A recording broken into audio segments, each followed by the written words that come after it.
설교가 좀 딱딱할 수 있습니다. 각오를 좀 하시고 들으시면 좋겠어요.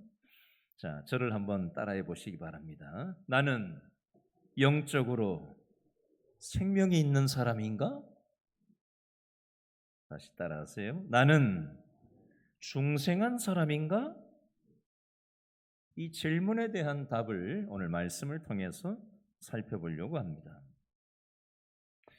자, 내가 영적으로 생명이 있는 사람, 다른 말로 중생한 사람이라는 것을 어떻게 알 수 있나? 자, 이 질문에 대해서 제가 말씀을 통해서 좀 설명을 하도록 하겠습니다.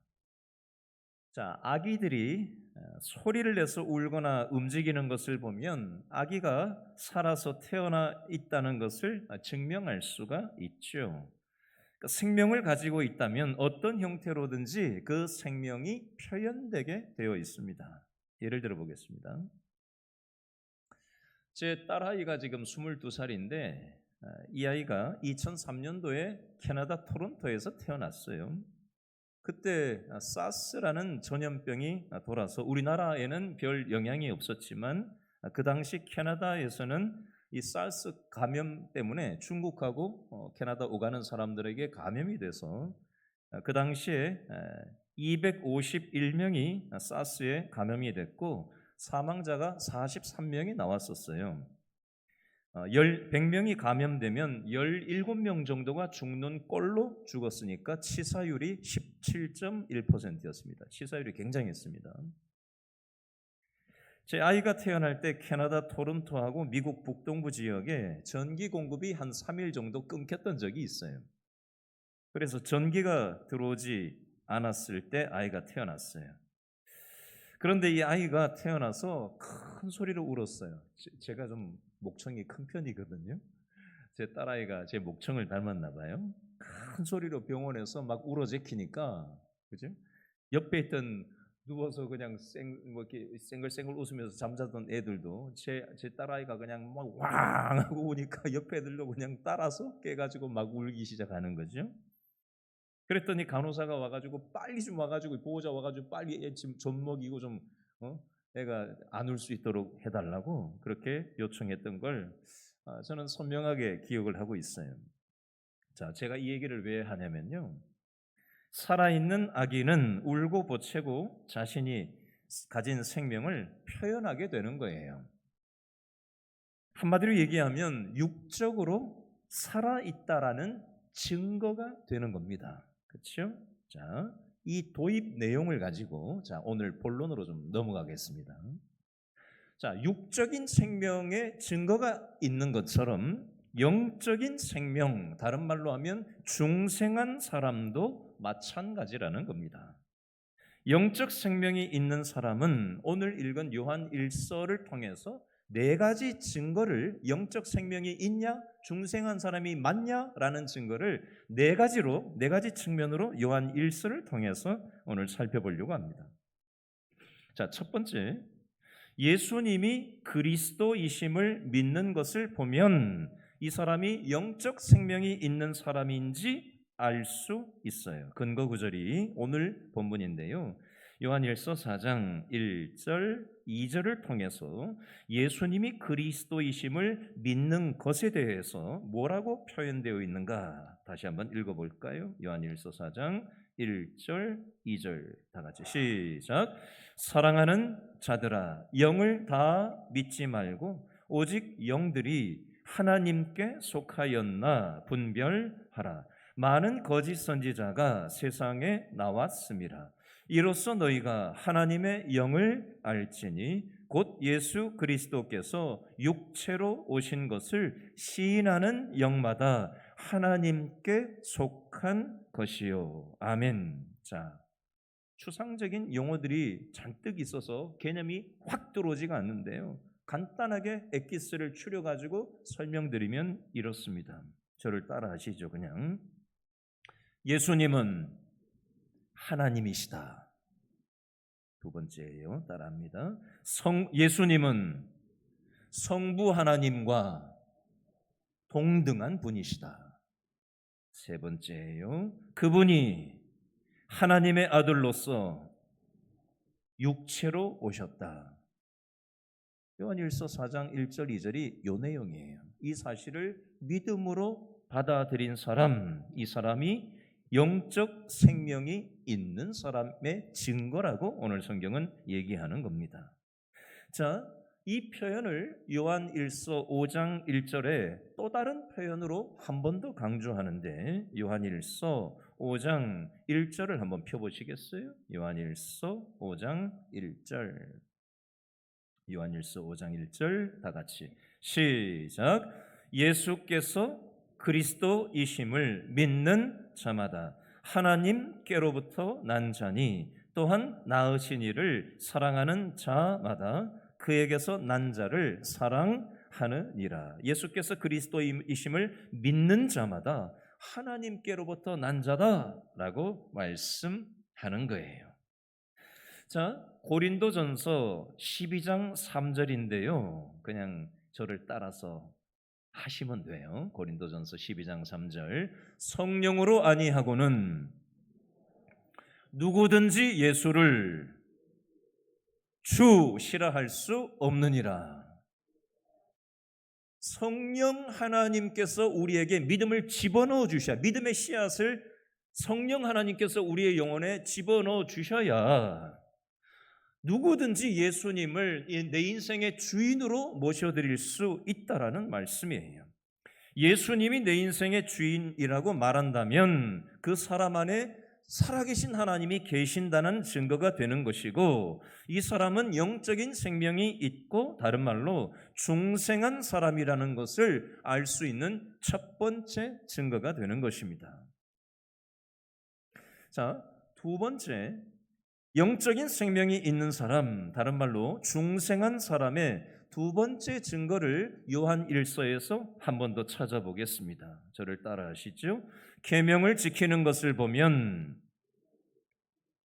영적 생명이 있는 사람인지 알 수 있습니다. 자, 영적 생명이 있는 사람의 두 번째 증거가 뭐라고요? 뭘 보면 알 수 있다고요? 계명을 지키는 걸 보면 이 사람이 영적 생명이 있는 중생한 사람인지 여부를 판가름할 수 있다는 겁니다. 자, 근거가 요한일서 2장 3절에 나와 있는데 찾아서 읽어볼까요? 요한일서 2장 3절 말씀이에요. 자, 요한일서 2장 3절 말씀 다 같이 시작. 우리가 그의 계명을 어떻게 하면 지키면 이로써 우리가 그를 아는 줄로 알 것이요. 우리가 그의 계명을 어떻게 하면 지키면 우리에게 영적인 생명이 있는 증거로 삼으면 된다라는 말씀입니다. 자, 요한일서 5장 3절에도 볼까요? 요한일서 5장 3절 보시죠. 자, 요한일서 5장 3절 다 같이 시작. 하나님을 사랑하는 것은 이것이니 우리가 그의 계명들을 지키는 것이라. 그의 계명들은 무거운 것이 아니로다. 여기도 보니까 계명이 두 번 반복되고 있는데, 하나님을 사랑하는 것은 이것이니 우리가 하나님의 계명을 지키는 것이다. 하나님을 사랑하는 사람들은 하나님의 계명을 지키게 돼 있다는 거예요. 하나님의 계명을 지키는 일은 힘든 일이 아니라는 거예요. 왜요? 사랑하기 때문에 그것을 부담으로 여기지 않는다라는 것입니다. 사랑하면 희생하고 대가를 지불하고도 기쁜 거예요. 감사한 겁니다. 그게 사랑하는 사람의 특징이에요. 영적 생명이 있기 때문에 어떤 부담감도 부담으로 다가오지 않는 겁니다. 감사함으로 기쁨으로 감당할 수 있고 하나님의 계명을 지키는 것이 힘든 일이 아니라는 거예요. 하나님의 자녀들은 하나님의 계명들을 지키고 하나님의 계명을 지키면서 살아가는 것이 짐처럼 여겨지지 않아요. 누가 이런 계명을 만들어서 이 고생을 시키나 이러면서 억지로 하나님의 계명을 지키지 않는다는 것입니다. 자, 세 번째, 영적인 생명이 있는 사람, 다른 말로 중생한 사람의 세 번째 증거가 무엇일까? 저를 따라합니다. 하나님이 성령 하나님을 보내주셨다는 것을 통해서 알 수 있습니다. 자, 근거 구절이 요한일서 3장 24절에 있는데 찾아볼까요? 요한일서 3장 24절 둘째 줄에 나옵니다. 요한일서 3장 24절 둘째 줄, 우리에게부터 시작. 우리에게 주신 성령으로 말미암아 그가 우리 안에 거하시는 줄을 우리가 아느니라. 성령 하나님께서 우리 안에 거하신다라고 되어 있습니다. 자, 질문을 하나 해볼게요. 그러면 우리 안에 성령 하나님이 계시다는 것을 어떻게 알 수 있느냐? 이런 질문이 생기지 않습니까? 자, 그 근거가 갈라디아서 4장 6절에 나오는데 저를 그냥 따라하세요. 갈라디아 4장 6절이에요. 하나님이 그 아들의 영을 우리 마음 가운데 보내서 아빠, 아버지라 부르게 하셨느니라. 자, 무슨 뜻이냐면요, 하나님이 우리 안에 계시다는 증거 가운데 하나는 하나님이 우리 아버지라는 느낌, 하나님이 우리 아버지시라는 의식이 우리 안에 있다라는 거예요. 성령 하나님은 멀리 계신 하나님이 아니라 우리의 아버지 되시는 하나님이시라는 겁니다. 오늘 제가 제 서재에서 나와가지고 바깥으로 이렇게 걸어가는데, 걸어가면서 제가 주여 그러고 걸어갔어요. 제가 그 순간 뭘 생각했는지 아세요? 여러분, 저도 고민이라는 게 있을 거 아니에요? 무언가에 대해서, 교회에 대한 근심이 있을 것이고, 가정에 대한 근심이 있을 것이고, 또 이런저런 인생의 문제가 여러분만 있어요? 저라고 없겠어요? 근데 그 부분에 대해서 제가 주여 하는 건 제 마음속에 내 인생의 문제에 대해서 누구를 의식하고 누구를 찾는 마음인 거예요? 하나님, 성령, 살아계신 하나님께서 나와 함께 하신다는 것, 영적인 생명을 가진 나와 성령 하나님께서 함께 하신다는 것을 의식하고 그 하나님을 찾고 의존하는 태도를 가지는 거예요. 이게 중생한 사람의 특징이요, 영적 생명을 가진 사람의 증거라는 것입니다. 네 번째로 영적인 생명이 있는 사람의 증거는 무엇일까요? 저를 따라합니다. 형제를 사랑하는 걸 보면 영적 생명이 있는 사람인지 알 수 있습니다. 자, 근거 구절이 요한일서 3장 14절에 나오는데 읽어볼까요? 요한일서 3장 14절 말씀 다 같이 시작. 우리는 형제를 사랑함으로 사망에서 옮겨 생명으로 들어간 줄을 알거니와 사랑하지 아니하는 자는 사망에 머물러 있느니라. 아멘.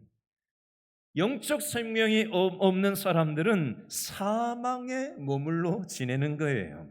생명으로 옮겨지지 않은 상태예요. 그러므로 형제를 사랑하지 않습니다. 자, 이걸 다른 말로 한번 표현해 보겠습니다. 저와 여러분이 예수님하고 연결되어 있고 예수님을 믿는 또 다른 사람들도 예수님과 그 사람이 연결되어 있다면, 나도 예수님과 연결되고 예수님을 믿는 또 다른 누군가도 예수님과 연결되어 있다면, 우리는 한 예수님을 믿기 때문에, 한 하나님을 믿고 한 성령님을 믿고 연결되어 있기 때문에 결국은 예수님의 십자가 피로 우리는 연결된 존재라는 것입니다. 우리는 영적인 가족으로 하나님께서 엮어 주셨다는 거예요. 저녁 시간에 세상의 위대한 사람들하고 보낼 것인지, 보잘것없는 이름 없는 그리스도인과 보낼 것인지 선택할 수 있다면 여러분들은 어떤 만남을 선택을 하시겠습니까? 만약에 서로 사랑하지 않는다면 우리는 우리의 영적인 상태를 점검해 볼 필요가 있습니다. 자, 지금까지 요한 1서에 나오는 네 가지 증거를 통해서 나는 영적인 생명이 있는 사람인지 중생한 사람인지 아닌지 확인을 해보았는데요. 자, 요한 1서 영적 생명이 있는 사람의 증거가 나오느냐? 아니에요. 다른 본문에도 나오는데 자, 한 세 군데만 더 찾아보겠습니다. 갈라디아서 5장 17절을 한번 찾아보시겠어요? 갈라디아서 5장 17절 말씀입니다. 자, 신약 308페이지 갈라디아 5장 17절 말씀. 신약 308페이지 갈라디아 5장 17절 말씀.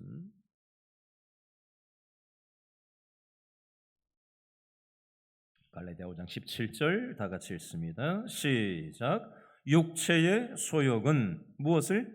성령을 거스르고 무엇은? 성령은 육체를 거스르나니 이 둘이 서로 대적함으로 너희가 원하는 것을 하지 못하게 하려 함이니라. 아멘. 자, 쉽게 얘기해 볼게요. 성령 하나님은 하나님을 향하는 마음을 우리에게 부어주십니다.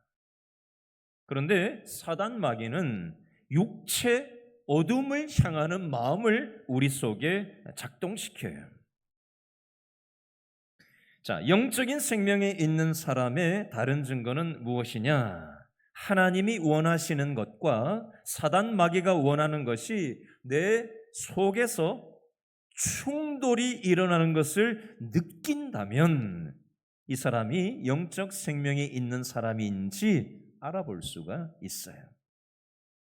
자, 또 다른 표현을 한번 해볼게요. 자, 우리가 구별을 좀 해야 되는데요. 여러분, 이 세상 살다 보면 옳은 게 있고 옳지 않은 게 있어요. 그렇죠? 윤리적인 것과 윤리적이지 않은 게 있어요. 그 사이에서 충돌을 하는 거, 이거는 세상 사람들이 기준입니다. 자, 그러면 영적 생명이 있고 영적 생명이 없는 사람의 차이를 이 육체의 소욕과 성령의 소욕 사이에서 충돌이 일어난다는 건 윤리적이냐 비윤리적이냐, 옳은 것이냐 옳지 않은 것이냐, 이런 걸 얘기하는 게 아니에요. 그럼 뭐냐?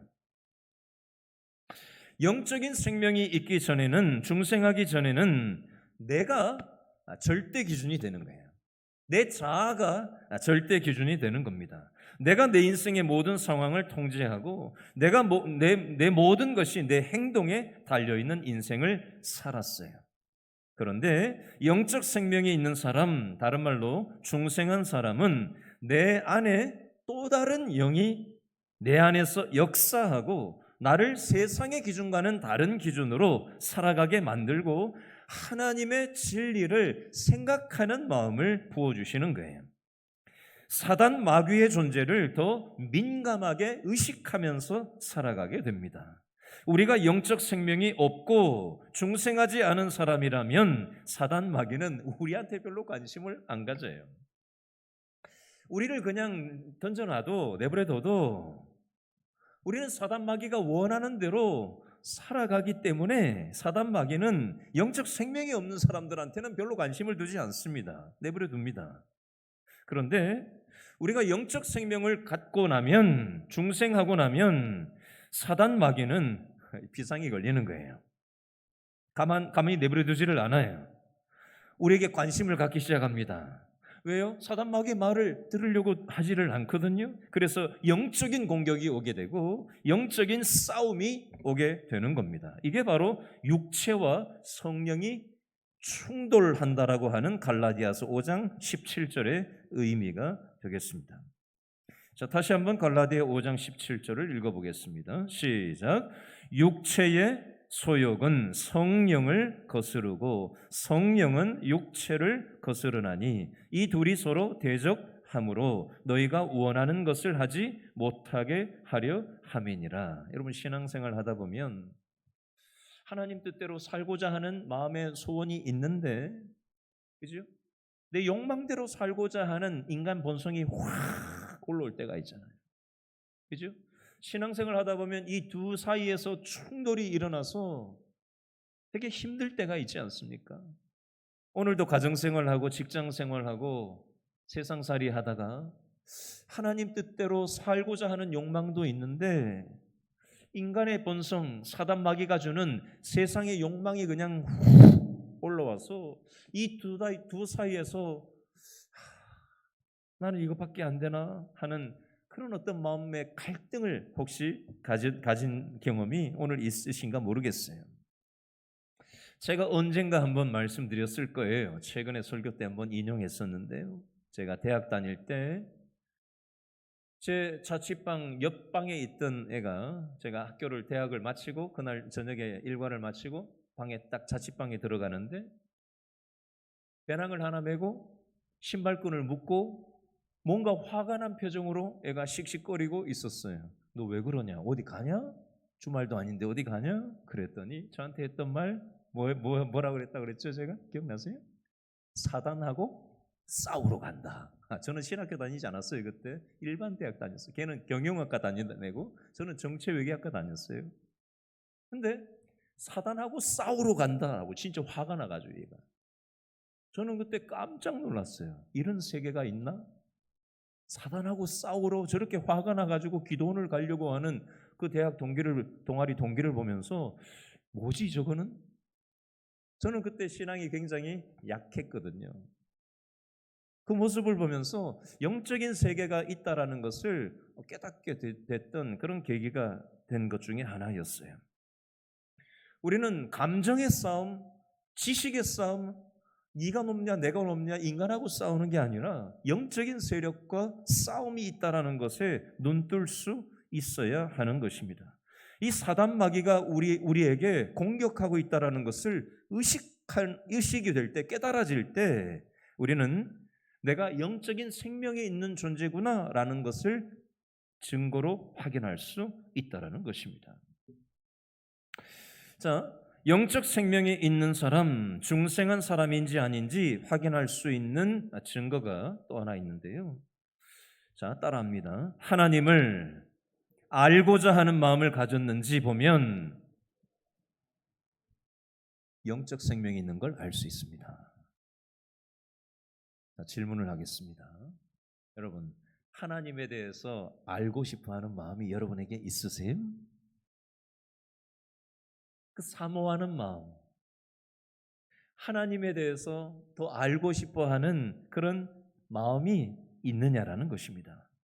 영적 생명이 없는 사람, 중생하지 않은 사람은 하나님에 대해서 관심이 있을까요? 없을까요? 하나님에 대해서 1도 관심이 없어요. 하나님에 대해서 관심이 1도 없기 때문에 하나님을 알고 싶어하는 마음이 없어요. 그걸 로마서 8장 7절에는 이렇게 기록하고 있어요. 육신의 생각은 하나님과 원수가 되나니 이는 하나님의 법에 굴복하지 아니할 뿐 아니라 할 수도 없느니라.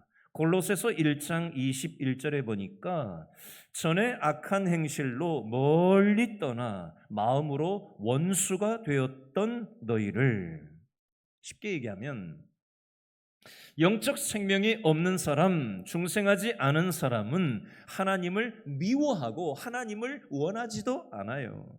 그래서 하나님을 반대합니다. 그런데 반대로 영적 생명이 있는 사람, 중생한 사람은 하나님에 대해서 관심이 있어요. 하나님을 믿어요. 하나님을 알고 싶어 하는 특징이 있습니다. 이 증거를 보면 영적 생명이 있는지 중생했는지 여부를 판가름할 수 있습니다. 마지막 증거를 하나만 살피고 말씀을 맺겠습니다. 영적 생명이 있는 사람, 중생한 사람인지 아닌지를 확인할 수 있는 또 다른 증거 하나는 저를 따라합니다. 죄를 미워하는 마음, 죄를 깨닫는 마음이 있는 것을 보면 영적 생명이 있는 사람인지 알 수 있습니다. 자, 근거 구절이 로마서 7장 24절에 있는데요. 바울이 이렇게 얘기했어요. 오라, 나는 곤고한 사람이로다. 이 사망의 몸에서 누가 나를 건져내랴. 너무나도 불완전하고 연약한 죄를 이겨내지 못하는, 죄의 무게를 견뎌내지 못하는 이 곤고한 나라는 존재를 이 사망의 몸에서 내 힘으로는 죄를 이길 수 없음을 바울이 절규하는 표현이에요. 바울은 실수하고 연약한 면모가 있었습니다. 저와 여러분도 마찬가지죠. 근데 실수하고 넘어지지만 우리는 죄를 의식하는 거예요. 죄를 미워하는 마음이 있는 겁니다. 죄를 깨닫는 마음이 있는 거예요. 그리고 하나님의 은혜를 사모하는 겁니다. 이것을 통해서, 이 증거를 통해서 우리는 영적 생명이 있는 존재임을, 다른 말로 중생한 사람임을 깨달을 수 있는 것입니다. 오늘은 교리적인 설교를 했어요. 그래서 굉장히 좀 딱딱했을 거예요. 제가 이런 설교가 좀 필요하다 싶어서 좀 생뚱맞은 설교지만 오늘 이렇게 좀 나눴어요. 제가 이 오늘 말씀을 준비하면서 어떤 마음으로 이 말씀을 잠시 나눴냐면, 우리가 너무 감정적인 신앙만 하고 있는 건 아닌가, 너무 감정적인 것에 근거한 신앙생활만 하는 게 아닌가, 너무 상황의 여하에 따라서, 내 어떤 수준의 여하에 따라서 왔다 갔다 하는 그런 어떤 신앙의 뿌리가 없는, 뿌리가 약한 그런 신앙생활을 하는 건 아닌가라는 문제의식 때문에 이 교리적인 측면을 한번 짚어보는 것도 좋겠다 하는 생각을 하나님 주셔서 이 시간 잠깐 나눴어요. 여러분, 오늘 질문이 나는 영적으로 생명이 있는 사람이 맞나? 나는 중생한 사람이 맞나? 라는 요한 1서의 4가지 증거와 요한 1서가 아닌 다른 성경의 3가지 증거를 제가 예로 들어드렸는데, 혹시 만약에 이 7가지 증거에 대해서 나는 전혀 해당 사항이 없다면, 교회를 수십 년을 다녔다고 하더라도 내가 제대로 된 십자가 기독교 신앙을 갖고 있는 게 맞는지 정확하게 점검해 볼 필요가 있습니다. 여러분, 수십 년 교회 다녔다고 해서 예수님의 십자가를 정확하게 믿는다고 착각하지 마세요. 아닐 수 있습니다. 심지어 목회자라고 하더라도, 중직이라고 할지라도 예수님의 십자가 부활 기적의 능력을 정확하게 점검받지 않고 수십 년 교회 생활 얼마든지 할 수 있습니다. 이 첫 단추가 정확하게 꿰어지지 않으면 계속해서 어긋난 단추를 끼우게 되는 겁니다. 그러면 신앙생활을 하는데 기쁨이 없어요. 하나님을 보고 신앙생활을 해야 되는데 자꾸 사람을 보고 신앙생활을 해요. 내가 이런 행동을 했는데 사람들이 인정을 해주냐 안 하냐에 따라서 내가 왔다 갔다 합니다. 이건 신앙생활하고 완전히 관계없는 거예요. 그건 다른 종교에도 얼마든지 많습니다. 우리 기독교 신앙의 근거는 그런 것에 의해서 두면 굉장히 돈도 버리고 몸도 버리고 시간 낭비하는 거예요. 그렇게 하면. 저는 우리 길신교회 성도들이 이 믿음의 뿌리를 정확하게 내리고 정확한 기독교 신앙의 뼈대가 무엇인지를 알고 정확하게 깨닫고 정확하게 인식을 가지고 첫 단추를 바로 끼우고 건강하고 제대로 된 믿음 생활을 하기를 원하는 마음을 담아서 좀 다소 딱딱하고 어떤 면에서 좀 무미건조할 수 있지만 이 말씀을 잠시 나눴습니다. 자, 오늘 말씀을 가지고 다 같이 기도하는 시간 갖도록